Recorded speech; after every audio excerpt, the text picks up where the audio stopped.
जय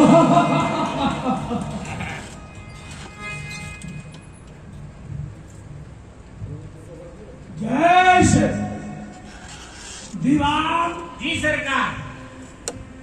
मैंने अपनी चचेरी बहन देवकी का विवाह संबंध बटेश्वर निवासी सूरसेन जी के पुत्र वसुदेव जी के साथ में संपन्न किया। आज जो भी ये तैयारी देख रहे हो, ये सब बहन देवकी के विवाह के उपलक्ष्य में है। वाह वाह वाह वाह गजब। आज चारों ओर मथुरा का प्रत्येक नागरिक हमें प्रसन्न चित्त दिखाई दे रहा है। सुनाओ, माननीय वसुदेव जी के साथ में जितने बाराती आए हैं, उनकी आवास व्यवस्था, उनकी भोजन व्यवस्था, किसी को कोई कष्ट तो नहीं? कोई कष्ट नहीं है। जिस समय बारात लेकर के हमारे मान्यवर वसुदेव जी आए मथुरा में, अपने हाथों से पूरी व्यवस्था को संभाला मैंने। बारातियों को घुड़शाला में, घोड़ों को धर्मशाला में, सबको ठहरा दिया है। बारातियों को घुड़शाला में? नहीं, बारातियों को धर्मशाला में। सभी की उचित व्यवस्था की है। और मैंने एक बारातियों के लिए विशेष प्रबंध किया है रायते का। अच्छा, रायता बनवाया है। रायता एक कुएं के अंदर 5 किलो दही डलवा दिया, उसमें 10 बोरा लाल मिर्चा डलवा दी, उसमें छटाक भर नमक भी डलवा दिया है। रस्सी बाल्टी रख दी है। बारातियों से कह दिया है खूब खींचो पियो, खींचो पियो, चकाचक पी रहे हैं। बहुत अच्छा काम किया जी दीवान। जी सरकार। महामना वसुदेव को आज हम विदा करेंगे जी।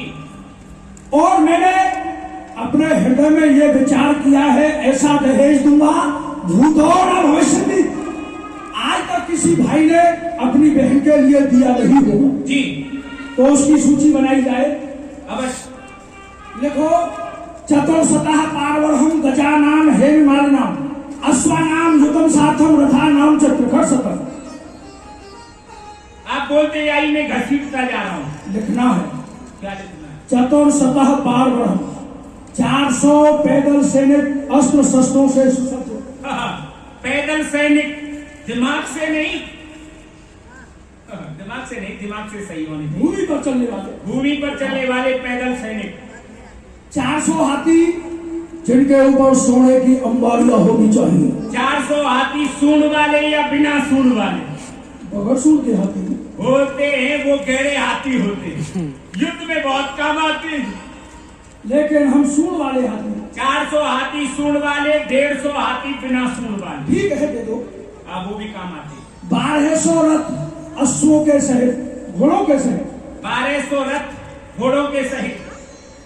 दासी नाम सुकुमारियां दोस्ते समलंते दोस्ते देवकहा प्रागाति दोहत वत्सल। 200 दासी सुकुमारी कन्याएं बहन देवकी की सेवा के लिए।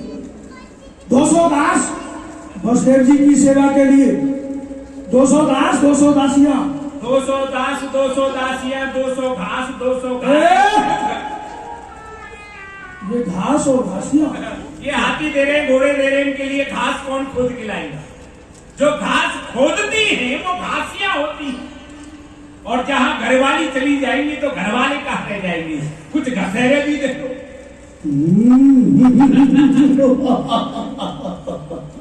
ये ठीक कहा है तुमने, घसेरे भी चाहिए। बिल्कुल।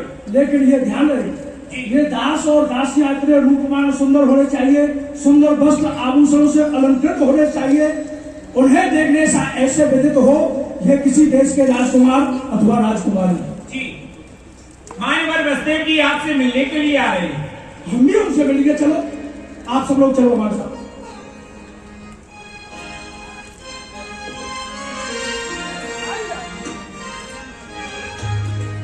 वाह, ताली बजाइए। देखो तो सही कैसी यमराज और धर्मराज की।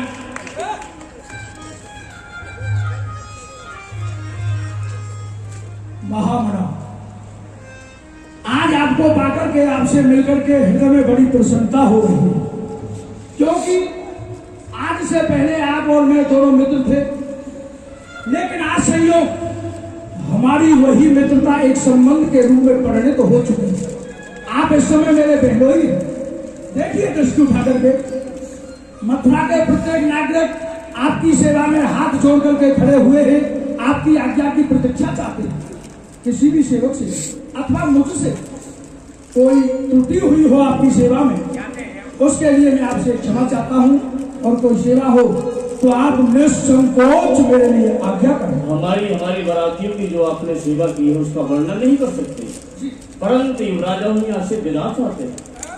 विदा चाहते हैं? हाँ। बड़ी जल्दी, अभी तो फूफा जी आप आए हैं, अब जाना चाहते हैं? अभी तो ससुराल सुख की सार होती है, आए हैं कुछ दिन पड़े रहिए। नहीं है, देखो ऐसा है, संबंध जुड़ चुका है, अब आते जाते रहेंगे। विवाह के पश्चात कुछ ऐसी रीति नीति होती है जो गर्जा की पूर्ण करनी होती है। देखिए सरकार, आपका तो विवाह हुआ है जब मेरी शादी हुई थी। अच्छा। अच्छा क्या है, हम ऐसे थोड़ी घूम रहे हैं। जब हमारी शादी हुई थी अपनी ससुराल में 85 वर्ष तक रही। अच्छा। हाँ, ससुर सारे घर वाले मोहल्ले वाले जितने भी बाले थे सब परेशान हो गए। वो कहने लगे ये मेहमान कैसे पल्ला पड़ा है, जाने का नाम नहीं ले रहा। एक दिन क्या किया, हमारा बड़ा सम्मान किया, हमारा सामान घर से बाहर फेंक दिया और हमको अपनी इच्छा से नहीं धक्के मार करके विदा कर दिया। तो ऐसा हम नहीं चाहते भी। ये व्यर्थ की बात है, मैं बता रहा हूँ। महामहिम युवराज, आपको इस शब्द को कहने में कष्ट नहीं हुआ, लेकिन मुझे अपार कष्ट हुआ है। मैंने स्नेह किया है तो अपनी बहन देवकी को किया है। आज तक देवकी को अपने इस जीवन में दुखी नहीं देखा, लेकिन जिस समय विदाई होकर के यहाँ से देवकी जाएगी, अपनी आंखों में आंसू लेकर के मुझे पुकारेगी। देवकी की आंखों में आंसू मैं कैसे देख पाऊंगा, मैं ये सब सहन नहीं कर पाऊंगा महामना। तो मैंने ये विचार किया है कि आपके रथ का सारथी बनकर के आपको कुछ दूर पहुंचाने के लिए मैं चलूं, तो देवकी समझेगी भाई मेरे साथ में चल रहा है, तो वो रोएगी नहीं, प्रलाप नहीं करेगी। कुछ दूर आपको पहुंचा करके मैं बहाना बना करके उन्हें मथुरा के लिए लौट आऊंगा। ये तो हमारे लिए बड़ी सौभाग्य की बात है जो कि मथुरा के युवराज हमारे सारथी बने, हमें कोई आपत्ति नहीं, चिंता की बात है। आप तैयारी कीजिए, मैं रथ को तैयार कराता हूँ। जी सरकार, आज हम अपनी बहन को पैदा करने के लिए जाएंगे। ऐसा समय प्रत्येक व्यक्ति के जीवन में एक बार अवश्य आता है जी, जो एक भाई अपनी बहन को पैदा करने के लिए जाता है, और जिस भाई के जीवन में ऐसा समय नहीं आता उसके भाग्य के लिए तो धिक्कार ही धिक्कार है। जूतों पर कन्या की भ्रमर किसके घर बढ़ती नहीं, कैस महल की चौखट जो बंधन वार से ढकती रही। आज मैं खुश हूँ, स्वयं ही चलूंगा। मार्ग रक्षा के लिए सेना का उचित प्रबंध होना चाहिए। ठीक है, साथ में चलो।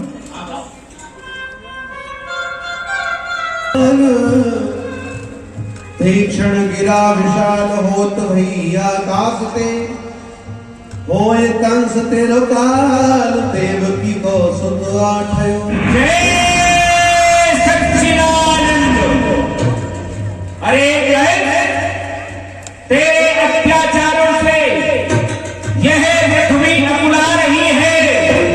क्षीर सागर में सैर करने वाले उस नारायण को जगा रही ये कौन है? क्या मेरे अत्याचारों से अकुला रही है और क्षीर सागर में सोने वाले उस नारायण को जगा रही है? लेकिन ये हुआ है किसका साहस जो बड़े आज इस पत्थर से टकराकर पड़ा है? कौन मृत्यु के भंवर में बीच में आकर? क्या इस संसार में कोई ऐसा भी होता है जो चलते हुए मार्ग में मेरे को रोका है? अरे ओ बोलने वाले, तू है कौन? उनसे बोल, मैं तेरी आवाज की प्रतीक्षा में हूँ, बोलता क्यों नहीं?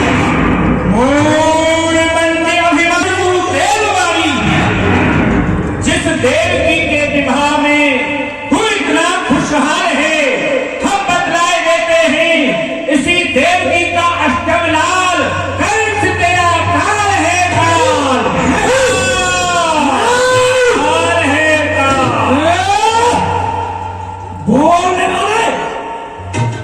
इस महाकाल कंस का दुनिया में कोई काल नहीं है।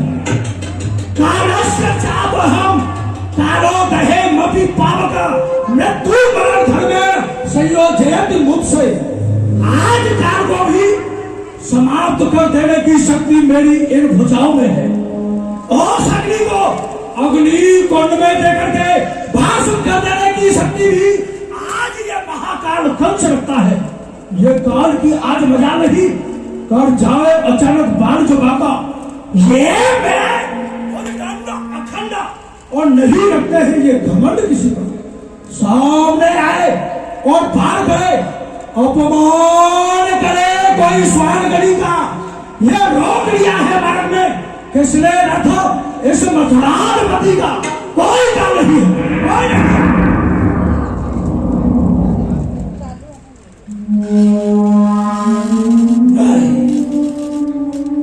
ये देव बाणी है और देवताओं के मुख से निकला हुआ शब्द कभी मिथ्या नहीं होगा।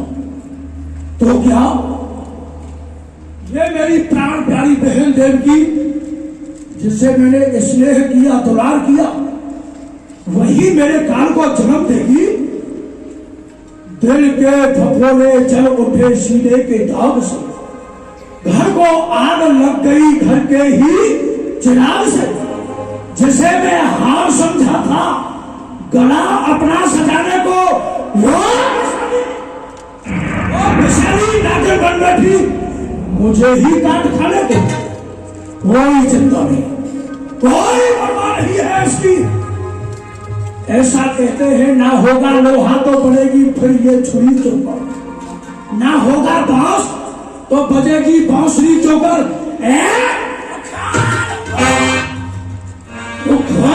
में चढ़ी को बढ़ेगी तार फिरके से, ना होगी ये देव की तो चलेगी लाल फिरके से। उतर नब से नीचे उतर काली नागे नीचे।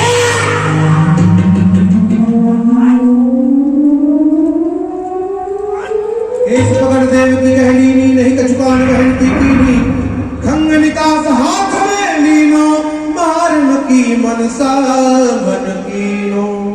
भैया भैया देव की मेरा कुछ दोष कोई दोष नहीं है। मेरा कुछ अपराध अपराध भी तेरा कोई नहीं है।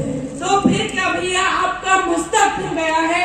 हाँ देव की हाँ आज यही समझ ले मेरा ये मस्तक फिर चुका है और जब तक तेरे इस मस्तक के ये टुकड़े टुकड़े टुकड़े नहीं कर देगा तब तक शांत नहीं होगा। कुंठित हुई है इस समय शक्ति समस्त ज्ञान की और प्यासी है मेरी खड़ा को तेरे ही राम का। मैं अपनी माई से ससुराल को जा रही हूँ।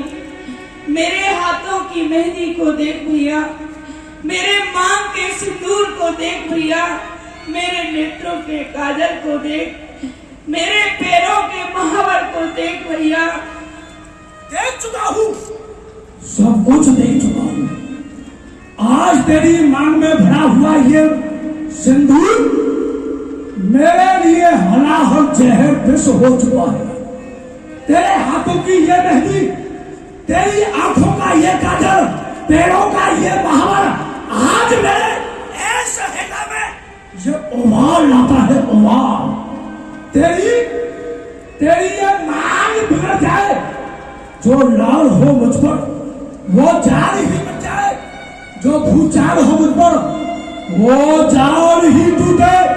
जहां जंजाल हो मेरा वो नाश, ऐसी कोख जहां काल हो मेरा। नहीं भैया आश्चर्य कांटा बनी पकड़ी सुमन की, भाई की खड़ग चलती है गर्दन पर बहन की। आज तो चलेगी ये खड़ग गर्दन पर बहन की और क्यारी सिंचेगी तेरे रक्त से मेरे इस जीवन के चमन की। भैया मैं एक अबला गाय हूँ, मैं एक भूखा शेर हूँ, मैं न्याय चाहती हूँ। मैं अन्याय चाहता हूँ अन्याय।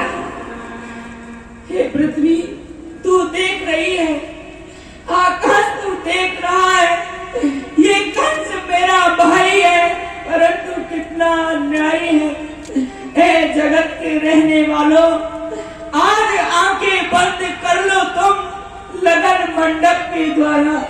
लगन मंडप के द्वार चिता जलती है दुल्हन की। पाप की डाली कभी फूलती फलती नहीं, नाव कागज की कभी दरिया में चलती नहीं। चलाता है जो सब जग को, चला तू उसे मिटाने को। चला है घी उबल करके अग्नि के तेज बुझाने को। परंतु भैया तू मुझे नहीं मार सकता। चला कर तेग तू अपनी दिखा बल चक्रधारी का। मुझे भी केवल भरोसा है सुदर्शन चक्रधारी का। ये चक्रधारी कौन है? वो चक्रधारी आज तक मेरे सामने नहीं आया। यदि एक बार मेरे सामने आ जाए तो उसका मस्तक फर से अलग ही कर दूंगा। मैं भी तो देखूं देव की तेरा वो कौन सा भगवान है जिसके बल पर आज तुझ हस्तिनी को इतना अभिमान है। यदि क्रोध का दरिया चढ़ा तो ढाई सा बह जाएगा। साथ में तेरे आज वह चक्रधारी भी मारा जाएगा। संभाल अपने आप को, खून पीने को तेरा ये मेरा घर तैयार है।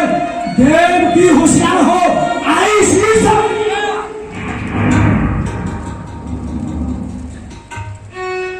युवराज, एक क्षत्रिय होकर अवला पर नर्म का प्रहार, आपके क्षत्रियपन को धिक्कार है, धिक्कार। क्यों बसदेव, तुम हमारे रास्ते में आगे आ रहे हो? नहीं, आप ही गलत मार्ग पर जा रहे हो। वो किस तरह से? वो इस तरह नहीं, काम क्षत्रिय का उठाए शस्त्र बला पर नहीं, है नीत की आज्ञा जताए जोर बला पर। तुम्हारी भगनी भूपत अभी मंगल के घर में है। जरा कुछ सोच लो मन में, बधा कंगन भी कर दे। आप एक क्षत्रिय हैं, क्षत्रिय का धर्म नहीं किसी स्त्री पर शस्त्र उठाए।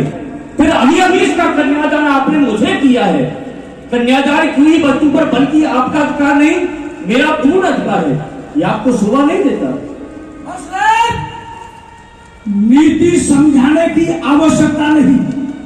क्या धर्म है और क्या अधर्म है मैं सबको जानता हूं। और देव जी के इन केसों को मुझे दिखा रहे हो। देवकी के इन लंबे लंबे केसों को मैंने अपने इन्हीं हाथों से जल से सींचा है। इसके हाथ में यह कंगन मैंने ही बांधा है। जब मैंने इसको बांधा था, अब मैं ही इसको खोलूंगा। ये खींचूंगा, मरोड़ूंगा। नहीं जरूरत है इसकी चूड़ियों की, इनको भी मैं फोड़ूंगा। बड़ा ही उत्तम कार्य करेंगे आप अपने बहन की चूड़ियों को फोड़ डालेंगे अवश्य। परंतु युवराज, हम ये अत्याचार अपनी आंखों से नहीं देख सकते। ओ, ये समस्या है। देवकी का वध होते हुए आंखें नहीं देख सकती हैं। तो सुनो, या तो अपना मुख उधर फेर लो या अपनी दोनों आंखें ही फोड़ लो। या कहा अपने मुख को खोल, अपनी आंखों को खोल ले। अवश्य। अरे खोल ले आंखें, प्रथा आए संसार में। जन्म लेना था किसी का पुरुष परिवार में। हम सूर की संतत कहकर किस तरह वो मोड़ ले और हमारे सामने अन्याय हो और आंखें फोड़ ले। आंखें ना निकालो। युवराज, जवान संभालो। आंखें ना निकालो, बंदी बनाओ। बंदी बनाओ इसी समय। बंद होते हुए नहीं देख सकते। मैं चाहूं तो इसी समय दोनों आंखें बाहर खींच के फेंक दूंगा। बंद होते हुए नहीं देखेंगे। अभी इस महल से एक डोली उठ रही थी, लेकिन अब डोली नहीं, दो अर्थियां एक साथ में उठेंगी। संभालो अपने आप को। जय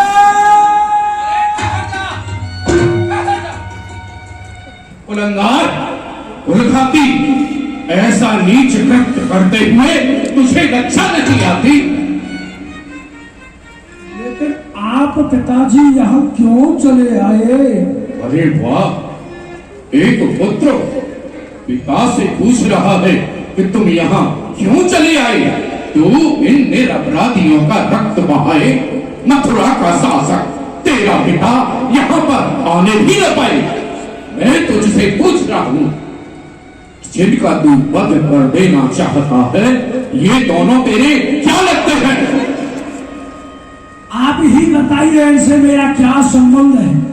अरे वाह, तू क्रोध में इतना अंधा हो गया जो तू संबंधों को ही भूल गया। तो सुन, मैं तुझे बताता हूं, एक तेरी बहन है और दूसरा तेरा बहनोई है। एकदम करो, ये मेरे बहन बहनोई है नहीं, किसी समय थे। इस समय एक तो मेरी बहन है, वो खड़ी हुई है, और दूसरा मेरा बेड़ी है। चले जाइए आप भी यहाँ से। मेरा जानू ये तलवार किसके ऊपर चल जाए ये ध्यान न रहेगा, और पिता के पद का भी कोई मान न रहेगा। चले जाओ। अरे वाह वाह, आज तू क्रोध में इतना अंधा हो गया है कि तुझे पिता के पद का भी कोई ध्यान नहीं रहेगा, और तेरी ये खड़क किस पर चल जाए इसका भी ध्यान नहीं रहेगा। तू चला अपनी तलवार को, तुझे रोका ही किसने है? अरे धर्म भी तो यही कहता है, पुत्र के सामने पिता का सर जाए तो भले ही चला जाए, किंतु पिता के होते हुए पुत्रों पर आंच न आने पाए। आपके ऐसे धर्म की चिंता ऐसा अंधी तलवार को नहीं है। अरे तो हमें भी मरने की कोई परवाह नहीं है, चाहे इस बूढ़े शरीर पर चल जाए अनेक तलवार, किंतु नहीं होने देंगे ये अत्याचार। हमको तो मरना ही है। सर पर नाच रहा है काल, पुत्री और माता का नहीं देख सकते ये हाल। नहीं देख सकता, नहीं देख सकता। तो सुनो, आप जानो, यहां भट्टा न लगने पाएगा वीरों की शान में, और ये खड़ग अब जा नहीं सकती है म्यान में। ये म्यान से बाहर निकली है तो रक्त पी करके ही जाए। अरे चुप कर, भूल जाए इन बेचारों को। यदि तू ज्यादा सर उठाएगा तो तुझे सख्त से सख्त सजा दी जाएगी। तेरे हाथों में हथकड़ी होंगी और गले में धौत होगी, पैरों में बेड़ी होगी, और तू बंद होगा, कारागृह के अंदर होगा। मेरे हाथों में हथकड़ी, पैरों में बेड़ी, किसकी आज्ञा से हो गई? इसकी आज्ञा से, मथुरा के महाराज राजा उग्रसेन की आज्ञा से होगा। ओह, ये बात है। हम समझ रहे थे कि पिताजी से बात हो रही है, लेकिन आप तो मथुरा के राजा हैं, सम्राट हैं। ये क्या कर रहा है? ये क्या कर रहा है? आप मथुरा से हैं, आपके सर पर ताज है, आप कुछ भी कर सकते हैं। अब ये राजमुकुट मेरे सर पर आ गया तो मैं भी तो यहाँ का राजा हो गया राजा।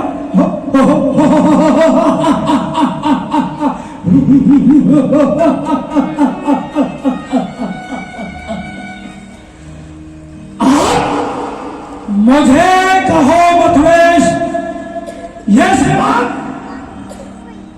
ये सेवक आपके नहीं, ये सब मेरे हैं। अब यहां वो होगा जो मैं चाहूंगा। मैं भी तो देखूं किसके हाथों में पड़ती है हथकड़ी, हाथ जा पकड़ के किसको चकड़ती है हथकड़ी। हो चुका विध्वंस पिता और पुत्र का ये नाता, अपमान इस तरह अब सहा नहीं जाता। जब आप ही आ चुके हैं इस घातक विचार में, तो आपको ही भेजता हूं मैं सख्त कारागार में। बजदान, इस बुढ़े को हथकड़ी पहनाओ कारागार में ले जाकर के इसी समय पर जो आ गया। ले जाओ।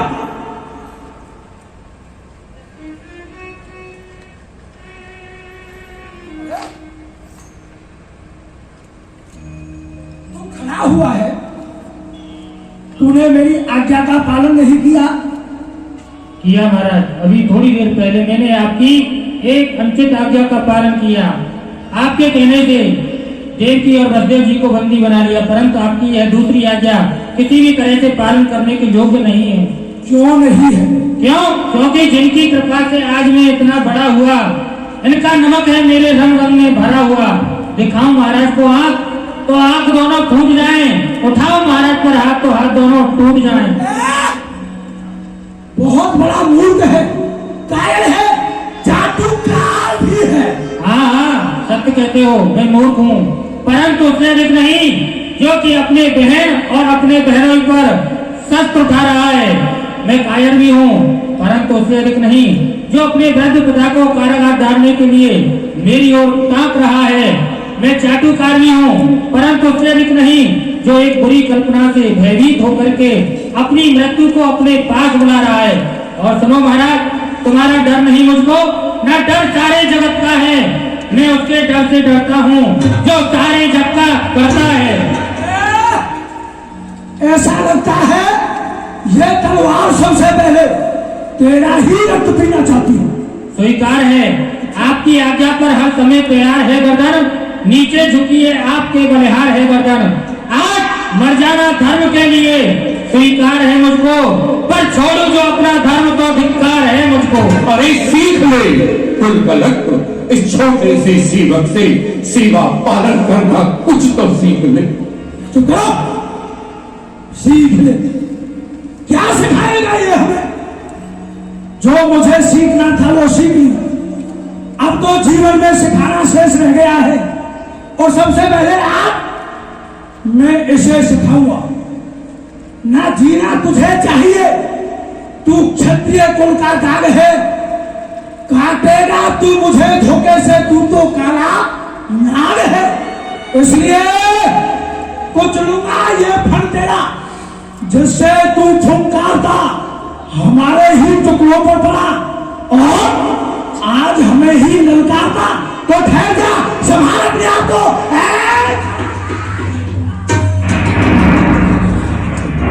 वफादार सेवक को मार डाला,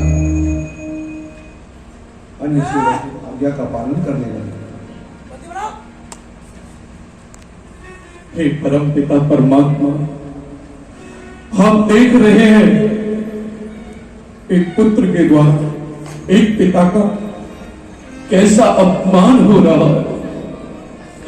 एक पिता देखता है कि मेरे आंगन में कोई पुत्र नहीं है, मेरे घर की शोभा बढ़ाने वाला कोई पुत्र नहीं है, तो वो पिता दुखी होकर के देवताओं की शरण में जाता है, जहां तहां जाकर के आराधना करता है और कहता है कि हे परमात्मा, मुझे ज्यादा नहीं तो एक पुत्र ही दे दो, जिससे मेरा वंश आगे की ओर बढ़ सके।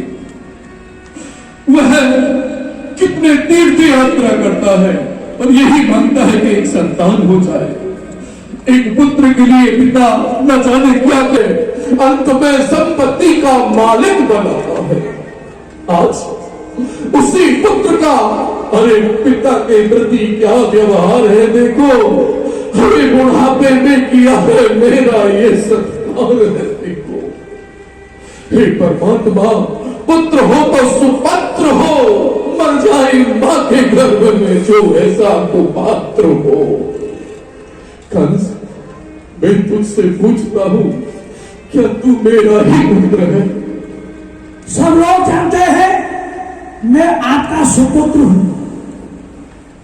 तू जानता है कि पिता का कर्तव्य पुत्र के प्रति क्या होता है?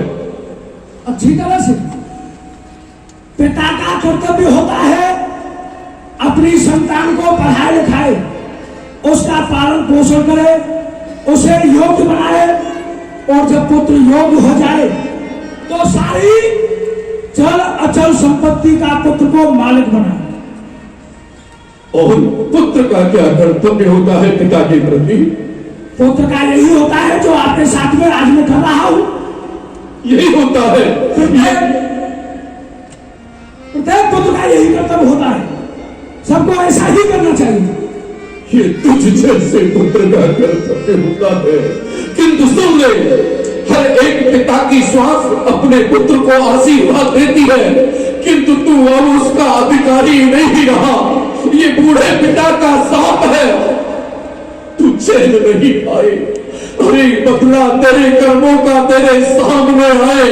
जिस देवकी पर आज तू ये शस्त्र उठाए, संतान इसकी तेरा अस्तित्व मिटाए। मुझे तू दुख दे करके कभी ना सुख पाएगा। अरे बदला तेरे कर्मों का तुझे जग से मिटाएगा।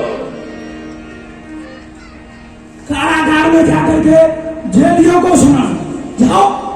कियो तात गए मंदिशाला, आप ही भयो तब कंस। इसने अपने सेवक का बल पर डाल अपने पिता को कारागार में पहुंचा दिया। यदि इसी प्रकार हो नहीं आप कुछ नीति से काम लिया जाए, हो सकता है दोनों के प्राणों की रक्षा हो सके। राजन, मैं आपसे विनय करना चाहता हूँ। बोलो, क्या कहना चाहते हैं? प्रथा देवकी को जन मारो, या को सुख है शत्रु तिहारो।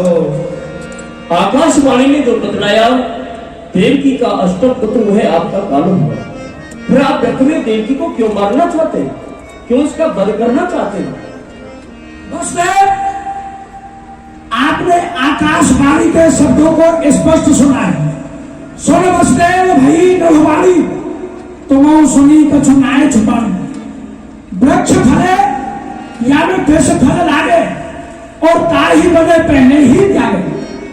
राजनीति ऐसा कहती है, किसी वृक्ष में विष के फल लगने वाले हैं तो बुद्धिमान व्यक्ति को चाहिए फल लगने से पहले ही उसे उखाड़ करके नष्ट कर दे, क्योंकि उन फलों को खा करके किसी भी व्यक्ति की मृत्यु हो सकती है। वही काम आज मैं कर रहा हूं। विष का जो वृक्ष है वह देवकी है, और जो फल है वह इसके उधर से जन्म लेने वाली संतान है, और जो जीव है वह कंस है। जब वृक्ष रूपी देवकी नहीं होगी तो फल रूपी संतानें भी नहीं होगी, और फल रूपी संतान नहीं होगी तो जीव रूपी कंस का भी कभी विनाश नहीं होगा। लेकिन राजन, नीति ऐसा भी कहती है, घोर देने से शत्रु समाप्त होता हो, जहर देने की कोई आवश्यकता नहीं। मैं आपके लिए एक उपाय बताता हूँ, यदि आपको अच्छा लगे। सब सुख जाके हम सो लीजे, जीवदान प्रभु या को दीजे। देवकी के उधर से जितनी भी संतानें हो मैं आपको लाकर दूंगा, परंतु आप इसे जीवदान दें। आप मुझे बच्चा समझ रहे हैं। दोस्तों, इस दुनिया में कोई ऐसा निष्ठुर पिता नहीं हुआ जो अपने नवजात शिशु को किसी भूखे सिंह के सामने डालेगा, और वह सिंह उस पिता की आंखों के सामने ही उस बच्चे का भक्षण कर जाएगा। कोई ऐसा निर्दयी पिता नहीं। राजन, वह पिता मैं बनूंगा। ये आकाश के तारे चाहे पृथ्वी पर उतर आए, ये पृथ्वी के जीव चाहे आकाश पर चढ़ जाए, वो मालिक समुद्रों में हो, पहाड़ों में मगर जाए, हम वह नहीं जो अपने बाग से उभर जाए। वो परमात्मा गवाह है, अनहित नहीं होगा। ये क्षत्रिय कुमार अपने धर्म से विचलित नहीं होगा। यदि आपको विश्वास नहीं होता हो, मैं आपको वचन देता हूँ। दीजिए। हमारे और आपके दिन के राजा चंद्र, रात्रि के राजा चंद्र और दिन के राजा सूर्यदेव, इन दोनों देवों को साक्षी मानकर मैं आपको ये वचन देता हूँ, देव के उधर से जितनी भी संतानें होंगी मैं आपको दूंगा। आप इसे जीवदान दो। दोस्तों, आप सत्यवादी हैं, अपने जीवन में कभी मिथ्या भाषण नहीं करते हैं, लेकिन इस वचन के साथ में मेरी शर्त आपको स्वीकार करनी पड़ेगी। तो क्या शर्त यही, आपके हाथों में मेहंदी लगी थी, पैरों में माला लगा था, आप अपने नगर के लिए जा रही थी, अब नहीं जाओ। मेहंदी लगी थी हाथों में, वहां पर हथकड़ियां होगी, और था पेड़ों में, वहां पर बेड़ियां होंगी, आपको कठिन कारागार में रहना होगा।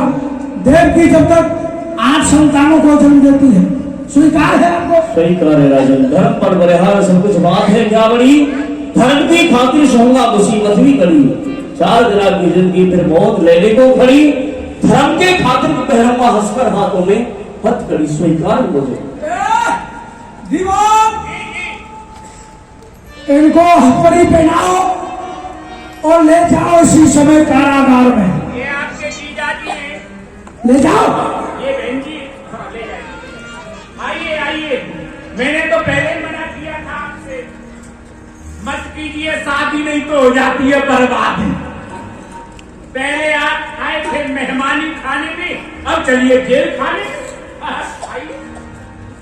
कोई लाख करो चतुराई रे, कर्मों का लेख डाल दिया, 7 ताले लगा दिए, कोई उनके लिए राहत तो नहीं? कोई राहत नहीं।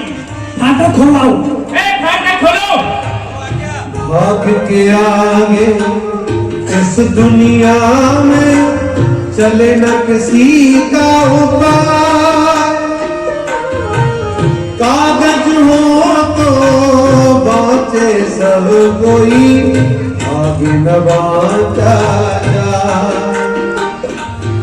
एक दिन इसी किस्मत के कारण बन को गए थे रघुराई रे, कर्म का लेख मिटे न रे भाई, कर्म का लेख मिटे न रे भाई।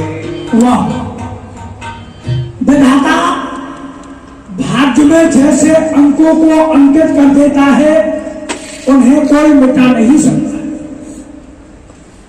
यह मेरे बहन और बहनोई है, कोई अपराध नहीं किया, लेकिन आज विशेष अपराधी की तरह इनको कारागार में बंद किया। क्यों?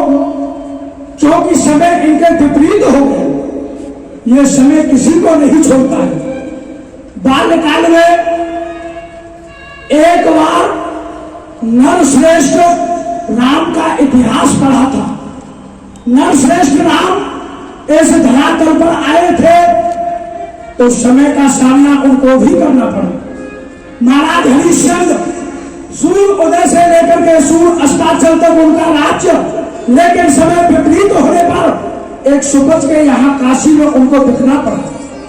समय के फेर से लगभग उदासी बन के डोले थे। समय जब दशरथ पर आया तो अनेकों कष्ट झेले थे। समय बलवान है जग में, जो कराता काम जंगी का, समय हरिश्चंद्र पर आया तो भरा था नीर ढींगी का। एक सुबह के यहाँ दिखने, आज वही समय जिस देवकी को कभी अपने जीवन में दुखी नहीं देखा, आज वही देवकी रो रही है। बस देव, ये सब दृश्य है। बंद करो, फाटक लगाओ। बंद कर दो। विवाह जी सरकार। अब यहाँ के राजा कौन? आप। अब यहाँ वो होगा जो आप चाहेंगे। तो पूरे राज्य में मुनादी करो, धर्म के कार्य नहीं होने चाहिए, सब बंद करा दो। बिल्कुल। किसी देवता की पूजा नहीं होनी चाहिए, सब बंद करो। सुनिए सुनिए जनाब वाला क्या कहता है मुनादी वाला। मुनादी सुनिए गौर से और बातें करिए किसी और से। पहले इस मथुरा मंडल के महाराज कौन थे? धर्म अवतार, धर्म को स्थापित रखने वाले साधु संत गौ ब्राह्मण स्त्री बालक, इनकी रक्षा करने वाले कौन? उग्रसेन महाराज। लेकिन अब उग्रसेन का राज नहीं, अब तो अच्छे दिन आ चुके हैं। चांडाल खोपड़ी कंस का राज है। इनके राज्य में जो करेगा धर्म, उसका फोड़ लेंगे हम करम। जो करेगा पाप, उसके बन जाएंगे हम पाप। किसी भी देव स्थान पर किसी देवी देवता की पूजा नहीं होगी। सब देवों के देव हैं महादेव। शंकर भगवान की पूजा करो। शंकर भगवान की पूजा नहीं करते हो तो कंस भगवान को पूजो। ठीक है? सब लोगों ने हमारी बात को सुन लिया होगा, और जिसने भी हमारी बात को नहीं माना तो क्या होगा? उसको 6 महीने की फांसी, 1 दिन की सजा जरूर मिलेगी। उल्टा बोलता है।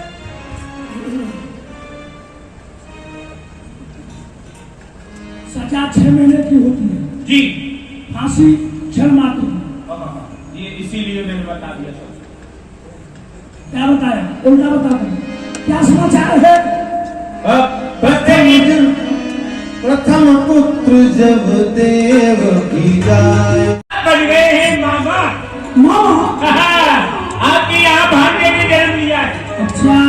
और निनाना बन गया। हम मामा बने तो तू नाना कैसे बन गया? आपके यहाँ आपकी बहन ने एक पुत्र को जन्म दिया है, इसलिए मामा बन गए। और मेरे यहाँ लड़की के यहाँ लड़का हुआ है, इसलिए मैं नाना बन गया। ओ, ये बात है। बस देव से कहो पुत्र को लेकर के दरबार में आए। आइए मान्यवर, बसदेव जी पधारिए। मैं वसुदेव तुरंत चले आए।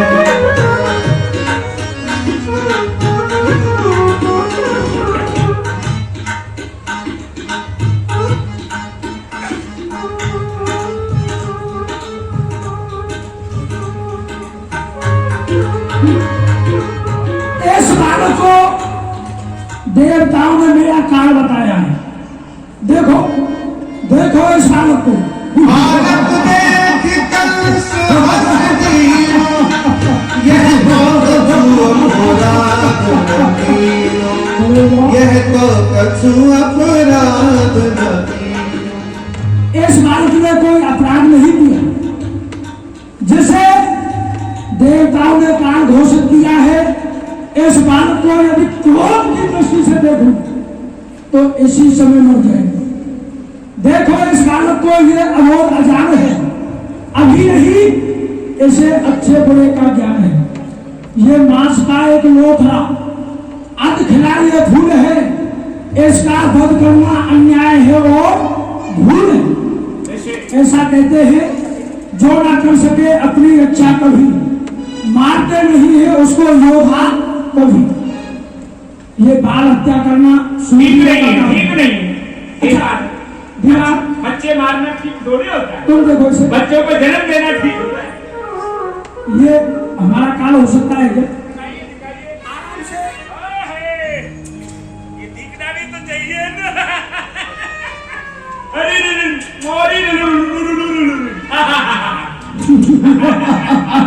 अरे सरकार, कितना सुंदर लग रहा है, देखो तो सही। बच्चे तो सुंदर ही होते हैं। आप भी तो कम सुंदर नहीं है। हम बच्चे नहीं, आप तो बच्चे नहीं है, बच्चे के मामा है। अरे ला ला ला ला, अरे मेरे टिंकू टिप्पू टिप्पू पप्पू चप्पू मप्पू कप्पू, क्या क्या नाम रखूं? ला ला ला ला लोरी, दूध की कटोरी, दूध में बतासा लाला कटो। ओ क्या हुआ? बंदे की पकड़िए, जरा इधर आइए जल्दी से। ओ जल्दी आइए, इतनी देर लगाइए तो फिर मामला और गड़बड़ हो जाएगा। क्या हो गया? देख करके आइए। ओह, बच्चा है। पूरे वस्त्र गीले कर दिए। बसदेव जी, इस पुत्र का अच्छी तरह से लालन पालन करो, ले जाओ उसे। 6 पुत्र और हो उनका भी लालन पालन करना, लेकिन ध्यान रहे 8वें पुत्र को मुझे लाकर के देना। बसदेव जी, बच्चे के लिए 2 बातों का विशेष ध्यान रखना। बच्चे के लिए माँ का गाढ़ा दूध जरूर पिलाना, और समय समय से पिलाते रहना 2 बूंद जिंदगी की। दीवान अच्छा काम किया, बहुत अच्छा किया। विश्राम चलता हूँ मथुरा कंस के समीप। कंस को ऐसी शिक्षा दूंगा जिससे वो अधिक से अधिक पाप करे, और जब अधिक पाप होगा तो भगवान नारायण शीघ्रता से अवतार लेकर के आएंगे। नारायण नारायण। इन्हें तो कोई सेवक दिखाई नहीं दे रहे।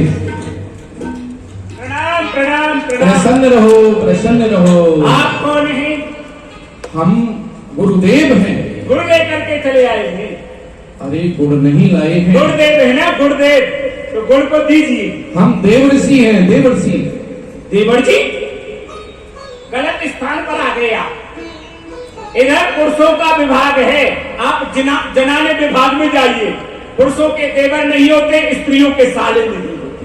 अरे भाई देवर जी नहीं है, हम हैं ब्रह्मा जी के पुत्र।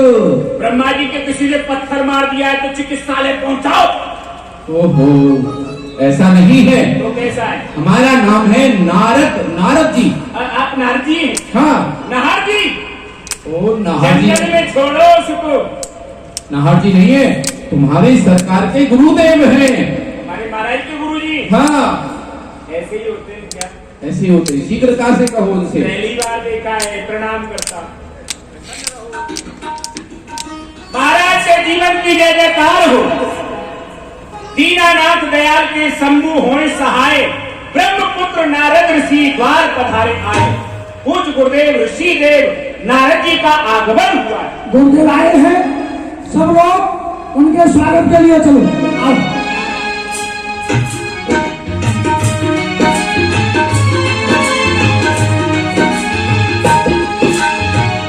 कंसुअत आदर कीनो, बैठन पूज वरासन दीनो, बैठन पूज वरासन दीनो। समाचार जो कछुए आए, सो सवरप नारद ही सुनाए।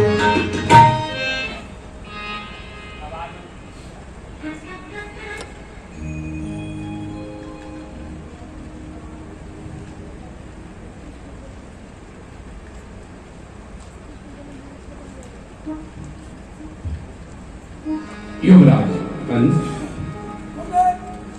सुनाओ, अपनी प्रसन्नता सुनाओ। और जिस समय से तुम हमारे यहाँ से इस मथुरा में आए हो, यहाँ पर आकर के तुमने कौन कौन से कार्य किए, ये सुनाओ। गुरुदेव, आपने बताया कि मेरे पिता ने ब्राह्मणों के कहने से ही मेरा परित्याग किया है, मुझे यमुना में बहाया है। तो सर्वप्रथम मैंने ब्राह्मणों को दंडित किया, उनके यज्ञोपवीत उतरवाए, पोती पत्रा छीन करके अग्निकुंड में जलवाए, कुछ ब्राह्मणों को समाप्त भी किया। अच्छा किया, बहुत अच्छा किया, बहुत सुंदर कार्य किया। उसके उपरांत मैं मथुरा का राजा बन गया, पिता को कारागार में डाल दिया। अच्छा किया, बहुत उत्तम कार्य किया। उसके पश्चात गुरुदेव, जो चचेरी बहन थी देव की, उसका विवाह मैंने वसुदेव के साथ में किया।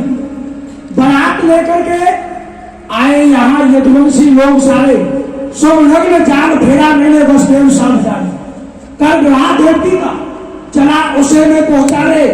आकाश घोष हुआ कंस, तू हो न हाल को क्या जाने। आकाशवाणी हुई कि देवकी का 8वां पुत्र तेरा काल हुआ। तो गुरुदेव सुन पड़ी आकाश की, लेकर हाथ तलवार देवकी को मारने के लिए हो गया मैं तैयार।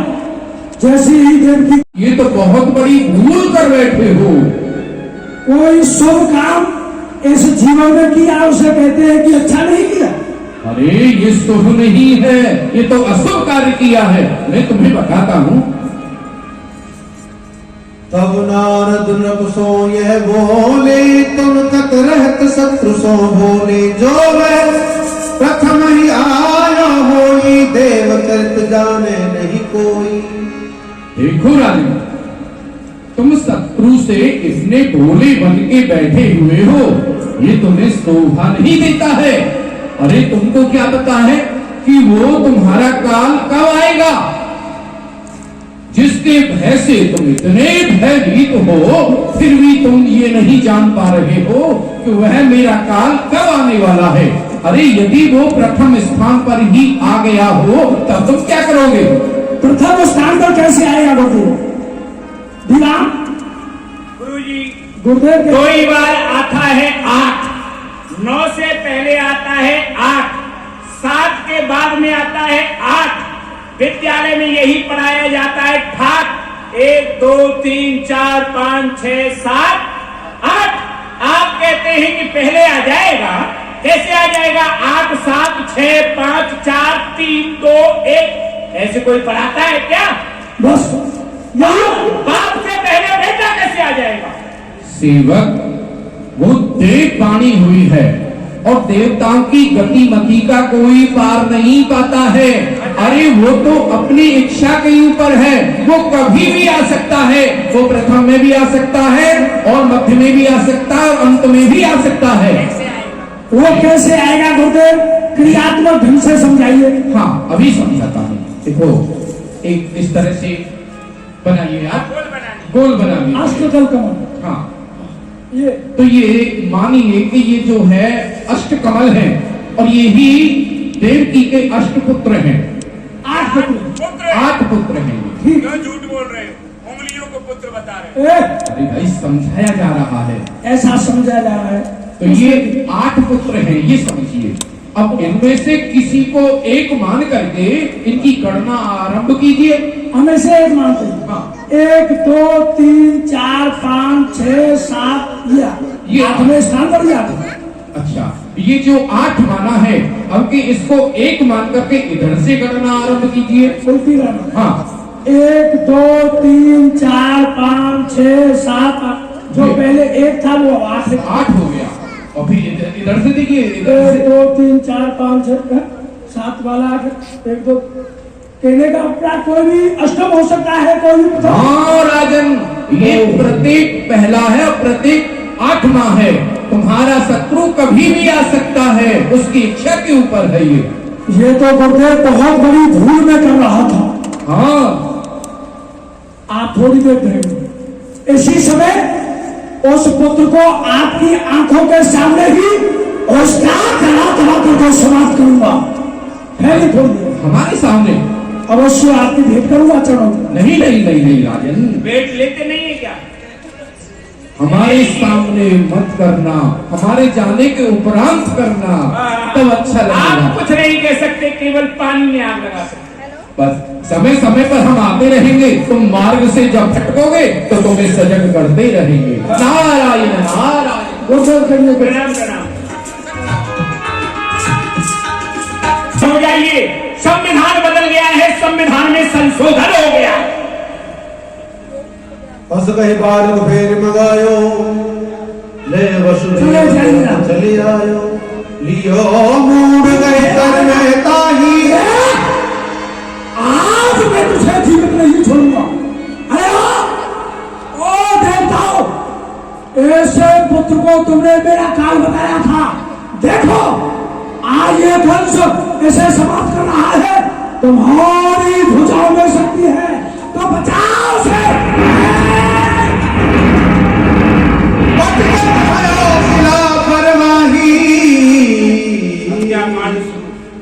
सरकार निवेदन है, और ये बाल हत्या दरबार में सबके सामने करना उचित नहीं है। आप राजा हैं, राजा हत्या कांड करेगा तो प्रजा का भी रुख बदल जाएगा। इसलिए बच्चों को मरवाना है तो कारागार में मरवा दो, पर्दे के अंदर ही अच्छे अच्छे काम होते हैं। ठीक कहते हैं। 7 पुत्रों को कारागार में मरवाओ, 8वें को छोड़ देंगे आप। उसे मैं अपनी मुष्टिका से समाप्त करूंगा। कौन नहीं बचाएगा उसे मेरे हाथों से। आज्ञा का पालन हो। ठीक है। कृष्ण गोविंद हरे मुरारे, नाथ नारायण वासुदेवा। कृष्ण गोविंद हरे मुरारे, नाथ नारायण वासुदेवा। कृष्ण गोविंद हरे मुरारे, नाथ नारायण वासुदेवा। नाथ नारायण वासुदेवा। मैं किस प्रकार से आपके गुणों का बखान करूं और मैं तो आपकी माया में बसीभूत हूँ। भगवान बोले, सुन होता तुम्हें प्रथम दिन की कथा बताऊं। तुम या जो मुझे करी तत्हारे, तुम समान सत्य कर रहे होंगे। शिव ब्रह्मा सनकाद मुनि ध्यान सकत नहीं पाए, सो में तुम्हारे प्रेम बस दियो दरस में जाए। हे तात, बड़े बड़े देवता ऋषि मुनि सब मेरो ध्यान धरे, फिर मैं उनके ध्यान में नहीं आऊं, पर आज आपके प्रेम के कारण मैं आपको यह कारागृह में दर्शन दे रहे हूँ, परंतु करहु तात और यह राजा कंसों को बचा लो। गोकुल हम ही देव पहुंच। मेरे हाथों में हथकड़ी, पैरों में बेड़ी, नाल में लोग 14,000 पहरी इस कारागार का पहरा लगा रहे हैं। इस प्रकार से आपकी रक्षा कर सकता हूँ। आप उनको गोकुल के लिए पहुंचा दिया और वहां यशोदा जी ने एक कन्या को जन्म दियो है। आप वह कन्या को लाके राजा कंस को दे दियो और हमारो नाम मत लियो। और आपके हाथन की हथकड़ी, पामन की बेड़ी, नार की तोप, ये सब खुल जाएंगे। जेल के सातों तारे टूट जाएंगे, पहरे वाले सब सो जाएंगे। जब आप उनको गोकुल पहुंचा के आओगे और जब आप उन्हें लौट के आओगे तो आप पहले जैसे है जाओगे। जो आज्ञा बता, आवाज सुन ग्रहण करो। और जो आज्ञा का माता पिता या काली कामर वारे ने या काली कामर वारे ओ जुल्म करी धारे या काली कामर वारे दीवारे सब सोए गए अटकरे वारे, सब सोए गए अटकरे वारे, सब सोए गए अटकरे वारे। यज्ञा पई खुल गए तारे निया तारे। जय वसुदेव चले गोकुल को, जय वसुदेव चले गोकुल, यमुना जी ने चरण पखारे या तारी। करके चलने लगे तो उनका हृदय भराया, आंखों में आंसू आ गए। वे अपने इस नवजात बालक को किसी अन्य के घर पे ऐसे ही छोड़कर के जा रहा हूं। ये क्या प्रश्न है? आज मेरे समान अभागा पिता संसार में कौन होगा जो कि अपने पति को दूसरे के घर छोड़कर जा रहा है? बेटा, तू मुझे भूल नहीं जाना, एक बार मुझसे आकर अवश्य मिलना बेटा। कन्या ले तव देव की आगे राखिया, दीन वचन आधीन है संसय कहो सुना। अहो भ्रात यह दान अब तुम हम कह दीजिए, है कन्या जी जा। 8वें स्थान पर यह पुत्र नहीं पुत्री जन्म लेकर के आई है और इस पुत्री से आपको कोई भय नहीं है। आपने मेरी 6 संतानों को समाप्त कर दिया, आप इस पुत्री को मुझे दान में दे दो भैया। नहीं देवी, ऐसा नहीं हो सकता है। वह मेरी पहली भूल थी जो मैंने तुझे जीवित छोड़ दिया। यदि उसी दिन मैं तुझे समाप्त कर देता तो आज यह कन्या मेरे जीवन में नहीं आती। इस कन्या से मुझे 3 प्रकार से भय है। प्रथम, यह कन्या आगे चल के मेरा काल बन सकती है। दूसरा, इस कन्या का पति मेरा काल हो सकता है और इसके गर्भ से जन्म लेने वाला पुत्र भी मेरा काल हो सकता है। इसलिए लाओ जाती। नहीं भैया, मैं इसे नहीं दूंगी। इस कन्या को आज 33 करोड़ देवता भी मिलकर बचाए तो एक सर मैं छोड़ डालूंगा। ब्रह्म हो, विष्णु हो, शंकर कपाली हो, इंद्र यदि सहाय करे तो मैं पुरस्कार ही बनूंगा। भैरव भवानी देवताओं का भेद हो, इसको बचाए। उनके राम यमराज आए, धनुष कुबेर आए, इसको बचाए। उनके मैं साथ होऊंगा। उसे मेरे हवाले करो। ये है भोजन मेरा, उसे जीवित नहीं छोड़ूंगा। नहीं भैया, नहीं भैया, मैं इसे नहीं दूंगी। परते छूटा के रूप कह दिया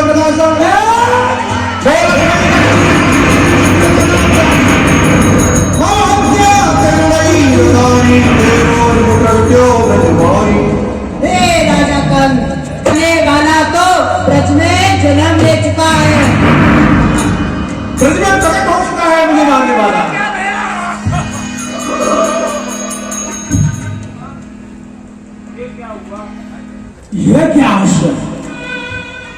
जिस कन्या को मैंने अपने हाथों में लेकर के पत्थर की शिला पर पटका, देव की शरण न माही, मैंने मारे तेरे पुत्र वृथा। नहीं भैया, इसमें आपका कोई दोष नहीं है। जो विधाता ने हमारे भाग्य में लिखा था वह हमने भोग लिया है। आप व्यर्थ में पश्चाताप ना करें। धन्य है तेरे हृदय के लिए, ऐसे पापी भाई को तूने क्षमा कर दिया। माननीय वसुदेव जी, आप भी मेरे अपराध को क्षमा करें। राजन, परमात्मा जो चाहते हुए होता है। जो बदनामे लिख दिए छुटी रात के अंक, राई घटे ना तिर रे जीव विषय। इसमें आपका कोई अपराध नहीं, कोई दोष नहीं। धन्य है आपके लिए। विवाह माननीय वसुदेव जी के लिए स्नान कराओ, सुंदर सुंदर वस्त्र आभूषण पहनाओ, और जो तुमने अपराध किया है, इनको कारागार में बंद किया है, अपने अपराध की क्षमा याचना से लो। मानवर वसुदेव जी, मेरी बुआ जी, मेरे फूफा जी दोनों मिलकर के एक ही